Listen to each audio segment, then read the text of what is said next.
Salut la gang! Stéphanie Prince dans sa bibliothèque. Aujourd'hui, on y va pour des avis de lecture en rafale. J'ai 6 lectures pour vous aujourd'hui. Il y en a de tous les goûts. On a de la fantasy, de la romance, roman québécois, un essai. Bref, on fait le tour de tout ça aujourd'hui.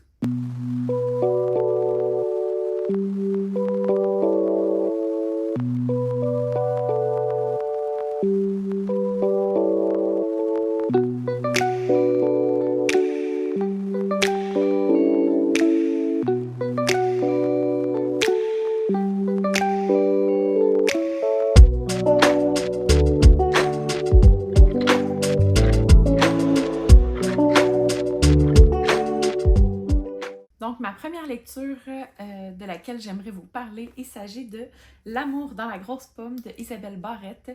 C'est le premier roman de Isabelle. Je l'ai rencontrée en gros au Salon du livre de Québec. C'est un coup de cœur. Cette femme est tellement pétillante et j'ai vraiment retrouvé ça, je trouve, dans le roman. J'ai énormément apprécié le fait que c'est pas juste une histoire d'amour, c'est une histoire de gang et d'amitié. Pour moi, c'est super important d'aborder ce sujet-là dans les histoires d'amour parce qu'on dirait que dans les romances, on focus tellement sur le couple qu'on oublie tout ce qui entoure la personne. Fait que j'ai vraiment apprécié ça. Donc tout d'abord, j'ai extrêmement apprécié la gang de filles, de belles relations d'amitié, elles s'aiment et ça paraît. J'ai eu un bon coup de cœur pour cette gang-là. Du côté des garçons, j'ai aussi énormément aimé. Puis ça, pour être honnête, ça m'a pris le 3/4 du livre pour comprendre qui est qui sur la couverture. J'essayais de deviner et ça marchait pas en toute mon affaire. À chaque fois, je pensais qu'un était l'autre, puis l'autre, puis finalement, j'étais arrivée à un bout, puis il y a eu un indice très concret, puis j'ai fait « Ah! » Parce que, tu sais, c'est une romance, mais c'est un peu aussi un triangle amoureux. Fait que, voilà, on a deux personnages masculins fort intéressants. Puis l'un d'entre eux va finir déçu, bien entendu. Je vous laisse deviner lequel. J'avoue que, en lien avec un des personnages masculins, euh, James, pour être plus précise, je l'ai adoré autant qu'à certains moments, je l'ai détesté. Voyons. Ceci dit, je trouve en fait que ça amène justement diverses dimensions au personnage qui fait que ça le rend plus réel et plus riche. Il y a aussi une situation dans le roman où il y a quelqu'un qui est en colère et qui en blesse un autre. Ce geste-là, il a été pardonné vraiment vite. Puis moi, j'étais encore fâchée. Tout le monde y avait pardonné, tout le monde l'aimait. Puis moi, j'étais frue de mon bord. J'étais comme, non, moi, je t'ai pas pardonné encore. Va falloir t'en faire plus que ça. Puis bien entendu, ça n'a pas pris longtemps que finalement, ben, il s'est montré vulnérable à un autre endroit et j'ai pu réouvrir mon cœur à ce personnage. Je vous ai pas résumé l'histoire encore. Désolée. En gros, il s'agit de Julia et sa bande de girls qui s'en vont vivre à New York parce que Julia est réalisatrice vidéo en fait, et etc. Puis elle s'en va rencontrer un groupe de musique pour réaliser leur vidéoclip. Et bien entendu, les deux gangs dont on parle, c'est la gang de Julia et la gang des garçons, le groupe de musique. Et tu sais, là-dedans, mettons, James, je m'en allais le pointer, je ferais pas ça, je vais vous laisser deviner. James, il y a une sœur, puis la sœur va comme faire le pont entre les deux gangs. Je trouve ça parfait. Tous les personnages étaient là pour une raison. Puis, bref, c'était le premier tome d'une suite, d'une saga. Donc, j'ai vraiment hâte au prochain. Puis si je me trompe pas, le prochain est à l'automne. Donc, il va être probablement prêt soit pour le Salon de l'Estrie ou le Salon de Montréal. Le Salon du livre, bien entendu. Donc, j'ai vraiment hâte de découvrir ça. Une lecture à lire super léger, super le fun, parfait pour l'été. Donc, bonne lecture. Je vous encourage fortement à découvrir ce premier roman de Isabelle. Ensuite, j'ai lu une recommandation d'une amie qui avait vraiment trippé sur ce roman-là, donc je me suis empressée d'aller le chercher parce que, mon Dieu, elle en parlait avec des étoiles dans les yeux. Est-ce que j'ai eu le même avis qu'elle? Est-ce que j'ai eu le même coup de cœur? Malheureusement, non. Donc, il s'agit de Chercher Sam. Ceci dit, de Sophie Bienvenue, on va nommer l'auteur aussi. Ceci dit, ça n'a pas été une mauvaise lecture. J'ai vraiment aimé. Ça s'est lu vraiment rapidement. Tu sais, oui, le livre il est petit, mais ça s'est lu aussi rapidement parce que l'écriture est fluide. C'était intéressant, c'était bon. J'ai aimé découvrir le personnage de c'est quoi son nom? Parce que Sam, c'est le chien. De Mathieu, qui est un homme qui vit dans la rue. Donc, on voit ce qui l'a amené là par des flashbacks. Sam étant le chien, donc il cherche son chien qui un jour est disparu. Et en gros, c'est pas mal ça l'histoire. C'est d'une simplicité, mais d'une profondeur euh, vraiment belle, magnifique. Oui, j'ai adoré en fait l'histoire de Sam et de Mathieu, mais aussi j'ai aimé qu'on rentre dans l'histoire, dans les règles de la rue. En fait, ça nous permet de comprendre c'est quoi la vie dans la rue. C'est pas juste du monde au coin de rue qui quête puis qui vont s'acheter du McDo de temps en temps. Là. J'ai vraiment apprécié qu'on nous montre une autre vision de la chose et qu'on nous montre que ça peut arriver à n'importe qui. Pour être honnête, je crois que je n'ai pas trop apprécié la ligne du temps. Justement parce qu'on avait des flashbacks et les flashbacks n'étaient pas chronologiques. Fait que on s'en allait par-ci, par-là, des fois on apprenait des indices, puis des fois on revenait avant, puis j'avais trouvé ça un peu mélangeant. Par contre, heureusement, Sophie a bien su nous replacer dans le temps avec certains petits indices qui nous indiquaient clairement où ce qu'on était. Mais reste que c'était peut-être moins mon genre de fil continu, disons. En fait, c'était ça. C'était pas continu, c'était constamment brisé. Fait qu'on dirait que l'élan se brisait constamment. Puis à la place de revenir toujours dans l'ordre, ben vu que c'était dans le désordre, je sais pas, peut-être que ça me mélangeait plus, ça me demandait plus de concentration, ça me demandait plus pour me remettre dans le bain peut-être. Il y a certains événements qui sont racontés tellement froidement que j'ai eu aucune émotion. Et il faut savoir que moi, dans la vie, je pleure vraiment facilement. Ça m'en prend pas gros. J'ai les émotions à fleur de peau constamment. Fait que c'est pour ça que... Puis là, en plus, j'ai vu un punch venir. Puis non seulement ça, mais en plus, quand on nous le raconte, j'ai l'impression que c'est un lecteur de nouvelles. Fait que... Ah, ok. Mais c'est une tragédie. Mais ah, j'ai pas réagi plus que ça. Donc, j'ai trouvé ça un peu dommage à ce niveau-là. Je pense qu'il aurait pu vraiment avoir plus d'émotions. Ceci dit, on voit aussi les flashbacks de sa relation avec sa mère. Et je trouve que ces passages-là sont extrêmement importants. Ça construit le personnage là, dans ses fondations. On comprend un peu mieux, un peu plus ses agissements, ses réflexions. Même à certains endroits, je l'ai trouvé extrêmement fort. Ça m'a fait l'aimer encore plus. Donc voilà, j'ai vraiment apprécié leur relation un peu conflictuelle. Donc voilà, c'est quand même une super bonne lecture que j'ai faite. Je vous suggère vraiment de la lire, de la découvrir. Sophie Bienvenue, Chercher Sam. De ce que j'ai compris, c'est un de ses meilleurs et je ne regrette pas ma lecture, même si ça n'a pas été un aussi gros coup de cœur que mon ami l'aurait voulu, mettons. Ben, j'ai vraiment aimé ça. Je ne regrette pas ma lecture. Et voilà. Donc, une suggestion pour vous. Ah oui, et c'est un roman québécois en passant. Je ne sais pas si je vous l'avais mentionné. Alors, ma prochaine lecture était Texté, publié et scrollé de Emmanuel Parent. C'est une bonne lecture. Ceci dit, je vais être honnête, je pense qu'il y a eu des petites lacunes au niveau du public cible. Le public cible de ce genre de livre-là, super coloré, super attrayant, tu sais, d'après moi, c'est comme jeunes adultes, fin de l'adolescence peut-être. Puis j'ai trouvé qu'on a manqué de la cible parce que on nous explique les réseaux sociaux, on nous explique beaucoup le fonctionnement. À la limite, on nous explique aussi des expressions. Mais tu sais, si le roman c'est pour un jeune public, ils n'ont pas besoin de ces explications-là. Je comprends que c'était un travail, je pense que c'est un travail universitaire où elle est docteur en communication. En tout cas, bref. Elle a beaucoup parlé avec des adolescents, en fait. Fait que c'est pour ça que je dis, vu que, tu sais, elle a beaucoup interrogé des adolescents, le public est un peu les adolescents aussi, pour que les gens se reconnaissent. Honnêtement, je pense pas qu'il y a beaucoup d'adultes qui vont lire ce roman-là. En tout cas, c'est mon avis. Peut-être que je me trompe complètement puis que je suis dans le champ. C'est correct si je me trompe. J'ai le droit de me tromper. Mais voilà. On nous explique en gros ici le savoir-vivre avec les réseaux sociaux. Il y a certaines choses que j'aurais aimé qu'ils soient nommées. Genre des comportements dérangeants sur les réseaux sociaux que les gens ne comprennent pas toujours que c'est dérangeant. Genre, toujours terminer une conversation avec un pouce.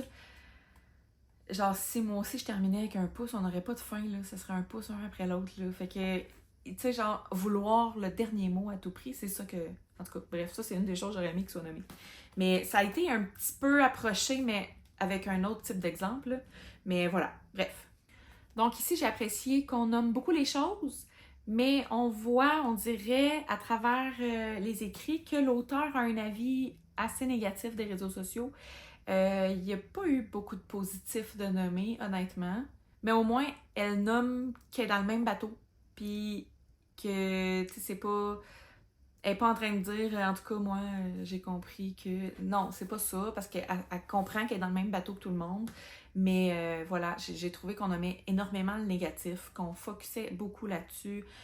Toutes les choses à améliorer, à changer, c'est quoi, comment qu'on doit agir, puis c'est quoi qu'on fait pas correct dans le fond. Là. Puis en gros, en lisant ce roman-là, moi je venais chercher un genre de wake-up call qui allait me dire « Ok, diminue ton temps de réseaux sociaux, ça va t'aider dans la vie. » Et malheureusement, ce n'est pas l'auteur qui me l'a apporté, c'est un de ses... des adolescents qu'elle a interviewé. La personne qu'elle a interviewée mentionnait entre autres que sur son lit de mort, il veut pas avoir de regrets. Il veut pas avoir de regrets d'avoir passé trop de temps sur ses réseaux sociaux puis pas assez à vivre. Moi, c'est ça qui m'a donné le frisson. Parce que depuis toute jeune, j'entends ça. On veut pas avoir de regrets sur notre lit de mort. Mais les regrets dont on fait mention, on parle plus de regrets genre j'aurais dû faire ça. J'aurais dû pas faire ça. Genre, je sais pas, là, j'aurais pas dû rester à mon emploi de 9 à 5 pendant 50 ans. J'aurais voulu vivre mes rêves. Exemple, OK? Puis jamais on va focusser sur des petites choses au quotidien. Puis là, j'ai vraiment fait comme, wow! C'est vrai quand même que je veux pas avoir ce regret-là sur mon lit de mort. Me dire, hey, c'est vrai que je passais vraiment tout mon temps sur les réseaux sociaux. Hein? C'est vrai qu'à chaque fois que j'avais du temps de lousse, que j'aurais pu lire ou juste parler avec des gens, je sortais mon cell puis j'allais sur mes réseaux sociaux. Ça m'a vraiment fait réaliser le niveau d'automatisme que mon téléphone est devenu. Fait que, bref, j'ai beaucoup apprécié ça. Tu sais, non, c'est pas l'auteur qui l'a apporté, mais c'est quand même grâce à elle que j'ai eu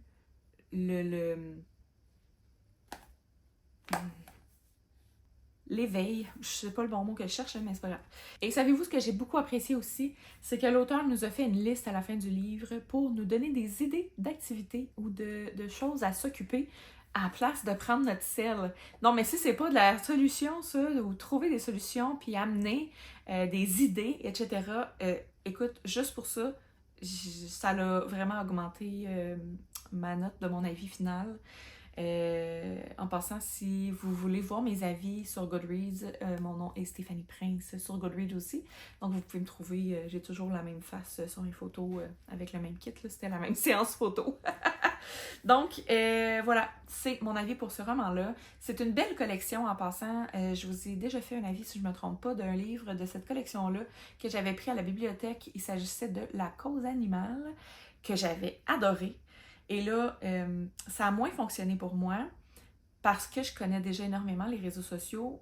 Donc bref, au final, je vous recommande ça, ce livre-là, si vous voulez en savoir plus sur les réseaux sociaux, si vous vous posez des questions sur certains de vos agissements. Il y a des termes aussi qui ont été utilisés que moi, comme vieille femme de 36 ans, j'utilise pour dire autre chose, mais que là-dedans, aujourd'hui, en 2024, le mot veut dire une autre affaire complètement. Fait que, bref, j'ai quand même apprécié, ça m'a mis à jour un petit peu, mais j'ai pas appris grand-chose. Je pense que les personnes qui devraient lire ça ne le liront pas parce que c'est des personnes normalement qui ont un peu une tête de cochon puis qu'ils font, tu sais, mettons, moi je parle, mettons, du monde qui se pogne sur Facebook, là, tu sais, qui se chicane sans arrêt puis qui crée des conflits, puis, tu sais, je pense pas qu'il y ait l'ouverture d'esprit de lire ça, puis malheureusement, c'est un peu eux le public cible, mais ça marchera pas. En tout cas, c'est mon avis. Je vous encourage quand même à le lire et à le recommander autour de vous parce que des fois, peut-être, il y a peut-être des détails que vous faites que vous savez pas, que ça se fait pas, puis, tu sais, je pense que c'est juste important de savoir vivre en société et ça comprend sur Internet aussi. Donc, je vous encourage à découvrir ce livre-là. C'est un essai de Emmanuel Parent. Pas finalement. Ensuite, je vous parle d'un livre que j'ai déjà abordé dans pas ma dernière vidéo, l'autre d'avant. En tout cas, celle du jour de la Terre, c'était ma lecture actuelle. Donc, je vous parle maintenant de Frappe à bord de Mireille Gagné. C'est un livre magnifique.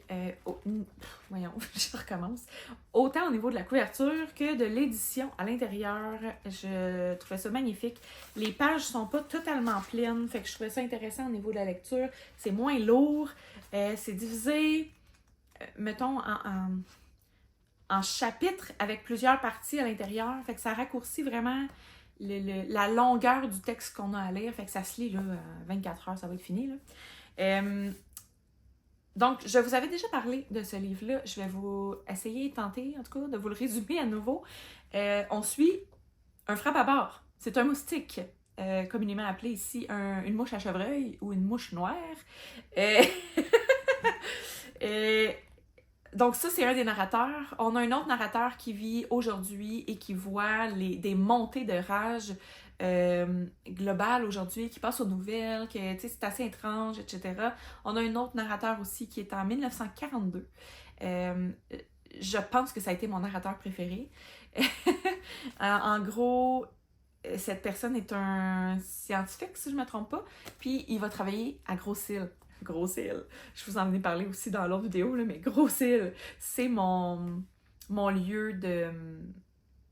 Je m'en allais dire de villégiature, mais je pense pas que c'est le bon mot. Attends un petit peu. De tourisme. C'est mon lieu de tourisme préféré, où on en apprend beaucoup sur notre histoire et en même temps sur l'histoire des Irlandais. Parce qu'il y a eu beaucoup de débarquements d'Irlandais et cette île-là servait d'île de quarantaine. Donc, c'est après tout ça, c'est là qu'en 1942, il aurait pris... Je dis il aurait... J'ai su à la fin que c'est vraiment arrivé. Ils se sont servis de l'île à des fins militaires, chose que je savais pas du tout. Fait que je trouve ça vraiment intéressant. J'ai 2 livres d'ailleurs, documentaires au sujet de Gros-Île et ça m'a donné encore plus envie d'aller découvrir là-dessus, d'en lire plus au niveau de l'histoire. Et bon, si vous le saviez pas, je suis auteure et mon prochain roman va se dérouler à Gros-Île. Fait que j'ai extrêmement hâte de faire mon étape de recherche. Mais bref, pour en revenir à ma lecture, j'ai adoré. Ouais, j'ai vraiment aimé ça. C'est rare qu'on fait de la science-fiction au Québec. C'est un genre qui est un peu méconnu, mais pas juste méconnu, là, méprisé même, je dirais, au Québec, et bien malheureusement. Parce que je pense que les gens croient que ça va être quelque chose de super complexe, difficile à comprendre, qui se passe avec des extraterrestres, puis je le répète à chaque fois, mais de la science-fiction, ce n'est pas une histoire d'espace, c'est une histoire de science. Donc, s'ils vont dans l'espace, il y a pas une raison, mais il y a un développement scientifique qui amène là. Fait que, bref, tout ça pour dire. En gros, on cherche à comprendre pourquoi aujourd'hui il y a des accès de rage, qu'est-ce qui se passe, il y a comme des nouveaux virus qui apparaissent, t'sais, on se comprend, là, ça ressemble beaucoup à notre époque de COVID, mais voilà. OK, ce qui se passe en gros en 1942 dans le roman, donc pas nécessairement dans la vraie vie. On travaille avec l'anthrax, on travaille avec la peste bovine l'infection bactériologique par moustique. Bref, il y a des tests au niveau des moustiques. Il y a des plantes qui poussent sur le bord de l'eau et qui sont un peu à odeur cadavérique, là, écœurante. Ils servent de ça et bref, les virus, tout ça, pour essayer de rentrer le virus dans les moustiques. Et bon, à ce moment-là, ça fonctionne pas toujours, etc. Ça fonctionne pas du tout. Alors voilà, je pense que je vais arrêter là pour mon avis. J'ai juste vraiment apprécié. C'était court, c'était rapide, c'était bon. Je vous encourage à lire ça. Pour vrai, si vous l'avez dans votre palle et que ce n'est pas lu encore, ça va vous prendre là, moins d'une journée. Là. C'est vraiment bon. J'ai vu quelques avis mitigés, donc c'est pas tout le monde qui a le même avis que moi. Puis c'est correct, chacun a ses goûts de lecture. Moi, j'ai adoré. J'ai beaucoup aimé aussi qu'on rende un peu le moustique humain. Il y a des émotions humaines. Autant au niveau de la sensualité, genre l'attirance d'un corps chaud, etc., qu'au niveau de la haine qu'il va ressentir s'il n'y arrive pas. Bref, il y a quasiment du suspense là, à savoir si le moustique va finir par piquer. c'est bon, c'est bon. Donc voilà, je vous encourage vraiment à découvrir ce roman-là. Je crois qu'elle a écrit autre chose, mais je suis pas certaine. Si c'est le cas, je vais vous le mettre en image à côté de moi. Sinon, ben j'attends impatiemment son prochain roman parce que j'ai vraiment aimé ça. Donc, frappe à bord. Ensuite, enfin, j'ai terminé la saga, non, la trilogie de Shades of, etc. Donc, Shades of Shadow, Shades of Light, Shades of... c'était quoi l'autre? Magic. Le premier, c'est Shades of Magic. Donc, voilà. J'ai terminé Shades of Light de V.I. Schwab. C'est mon préféré des trois. C'est aussi le plus gros. Mais tout finit par arriver par une fin, à une fin, en tout cas une finalité, on va finir par y arriver. J'ai eu, heureusement, un intérêt pour tous les personnages. Malheureusement, dans le tome 2, j'avais un intérêt prononcé pour Lila, et tous les autres personnages étaient rendus quasiment beige. J'attendais, quand je commençais le chapitre, de terminer. Ici, j'ai à nouveau un intérêt pour tous les personnages. Je veux savoir ce qui va arriver. Je suis stressée. Je les aime. Je veux pas qu'il leur arrive rien. J'en déteste, que j'apprends à aimer. Et en tout cas, c'était beaucoup d'émotions. Et je ne regrette pas du tout d'avoir lu cette trilogie-là. J'ai vraiment apprécié ma lecture du 3e tome. On amène finalement les personnages où ils sont destinés à aller. Et ça a été satisfaisant. J'avoue, ceci dit, que la première moitié était plus lente, mais ça a été ça dans ces 3 romans. Le début, je l'ai trouvé long. J'ai eu de la misère à embarquer à... En tout cas, j'avais de la misère à piquer ma curiosité pour en vouloir plus ou vouloir en savoir plus. Puis, je trouvais que les rappels étaient trop longs. Ça durait, ça faisait trop longtemps. Tu sais, moi, je venais de le finir, ça faisait pas si longtemps. Fait qu'on dirait que là, tous les rappels, j'étais comme... Oh, ils vont encore nous rappeler ça. On le sait. Mais je sais que si ça avait pris un an avant que je le lise, j'en aurais eu besoin de ces rappels-là. Je l'ai lu en lecture commune avec mon amie Christelle. Et au contraire, elle trouvait pas du tout qu'il y avait de longueur au début. Puis en fait, je pense qu'elle s'est même pas aperçue qu'il y avait eu des rappels. Donc je pense que j'étais peut-être juste plus sensible aux rappels à ce moment-là. Et j'avais peut-être besoin que ça bouge. Puis c'est pour ça que le début, j'avais trouvé ça un peu ardu dans ma lecture. Aussi, on en apprend plus sur Hollande. J'ai appris à connaître ses vulnérabilités. Tabarouette, ça a été dur de dire ce mot-là. J'ai appris à connaître ses vulnérabilités et ça m'a fait l'aimer encore plus. Je l'ai découvert d'une certaine façon. On a des flashbacks qui nous expliquent son passé, comment il a grandi, comment il a vécu, qu'est-ce qu'il a traversé, ça a été quoi les épreuves, ça a été quoi ses réactions. Bref, j'aimais déjà beaucoup de personnages, puis là j'en aime plus et je peux juste vous dire, foncez. Lisez Shades of Magic si ce n'est pas encore fait. Maintenant que j'ai terminé la trilogie, je suis enfin prête pour le Threads of Power. Je vous en reparle dans une prochaine vidéo. J'ai hâte. Je suis curieuse. Donc voilà, Shades of Light, V.E. Schwab. À lire, mais commencez pas par celle-là. Shades of Magic en premier. Oh yeah, attention, mesdames et messieurs.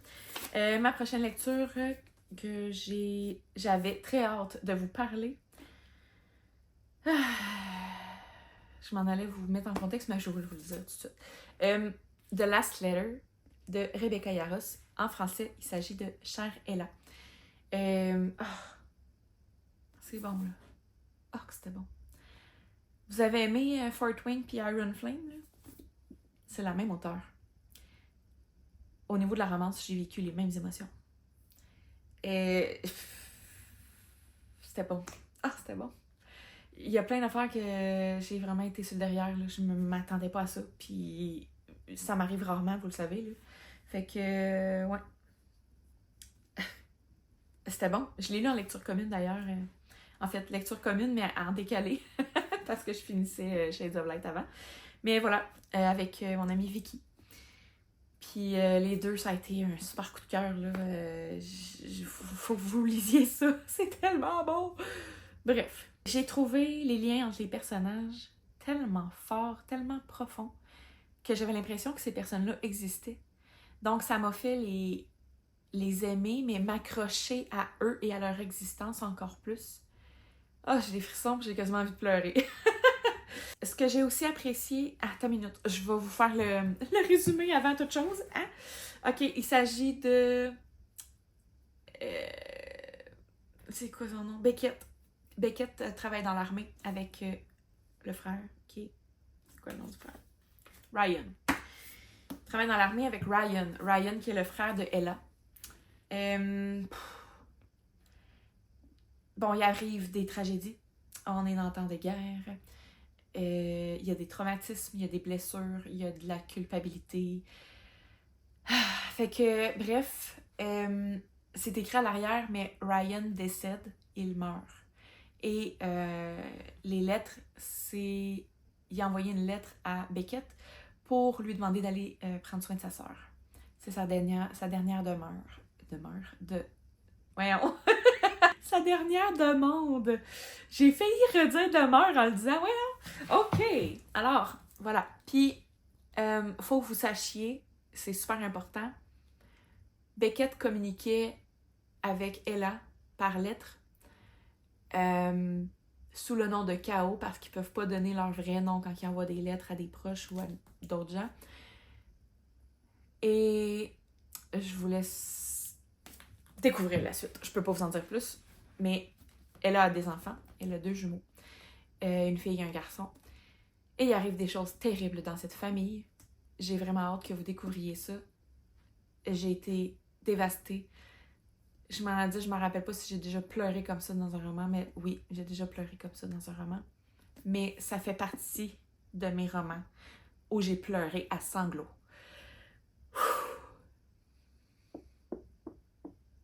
Mon Dieu, hein? On s'attache vraiment au personnage. Mais c'est parce qu'on sait que ça peut arriver dans la vraie vie, tu sais. Fait que, en tout cas. Ah oui, c'est là que je m'en allais avant de vous faire le résumé. La relation de Beckett avec les enfants est aussi importante, sinon plus, que la relation avec Ella. Et ça, je pense que c'est tellement important que cette relation-là soit là. Ça vient changer toute la donne, là. C'est magnifique comme histoire.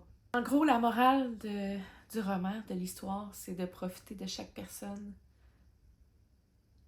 Il n'y a personne qui est invincible.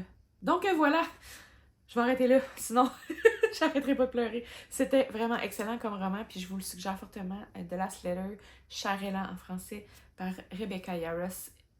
Elle a une plume tellement facile à lire et tellement fluide. C'est pas... Tu te rends plus compte que tu lis à un certain moment. Tu fais juste passer les pages, puis c'est comme si tu regardais un film. C'était... En tout cas, c'était vraiment bon. Ah! Je m'en suis pas rendu compte, mais c'était mon dernier avis pour aujourd'hui. Donc, j'espère que vous avez apprécié ces derniers avis de lecture. J'ai terminé mes avis pour aujourd'hui. Donc, j'espère que vous avez découvert de belles lectures aujourd'hui.